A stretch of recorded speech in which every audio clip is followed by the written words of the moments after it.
Mo kí ẹ̀yin ọmọ ìyá mi lọ́kùnrin lóbìnrin níkẹtì ọlá àti ọlá nínú ti Islam.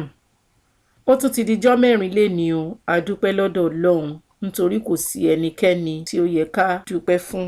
Alihamdulilayi, alihamdulilayi, alihamdulilayi rọ̀bìlì alamin.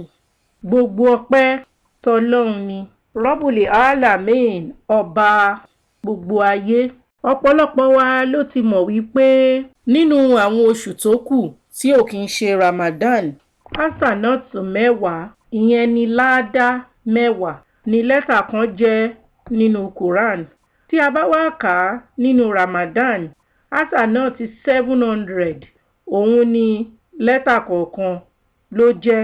Ẹ jẹ́ ká wá sí 700 times iye lẹ́tà tó wà nínú Quran. Ọlọ́run pín wa lérè jẹ. Àmín. Kò dẹ̀ sí ohun tí Ọlọ́run ṣe fún àwa mùsùlùmí tí kò fi ìdẹ̀rùn sí. Ànábì Muhammad sallallahu alayhi wa sallam wá ń fi yé wa wípé Suratu Ikhlas yìí ìdáta Quran ni, nítorí wípé a tún ti rí ọ̀pọ̀lọpọ̀ èèyàn tí wọn ò kàwé rárá àti àwọn tí wọn ò mọ Yorùbá kà tí wọ́n dẹ̀ ka Quran àkọ́sórí tí wọ́n dẹ̀ lè ka Suratul Ikhlas. Bismillahirrahmanirrahim. Kudi Allahu ahad, Allahu samad, lam yalid wa lam yulad wa lam yakun lahu kufuwan ahad. Nítorí náà, àwa tá a lè ka Quran, ẹ jẹ́ ká ka Suratul Ikhlas yìí lẹ́ẹ̀mẹ́ta. A ti parí Quran nìyẹn.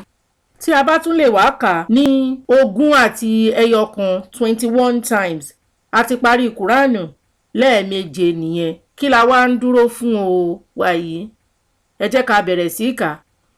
Àbí ẹ mọ iye ládá tí a máa gbà ni tí a bá ka Suratul Ikhlas yìí 21, 20 àti 1 fún 30 ọjọ́.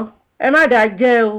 Ẹ fi ránṣẹ́ sí àwọn èèyàn wa míì nítorí ọ̀pọ̀lọpọ̀ wa ni wọn ò mọ̀ nípa Suratul Ikhlas yìí àti bó ṣe pàtàkì tó fún wa. Ọlọ́run jẹ́ ká rẹ́yìn oṣù yìí o. Kẹ́mi wa kó ṣìkẹ́ o. Inshallah bí kudratillah.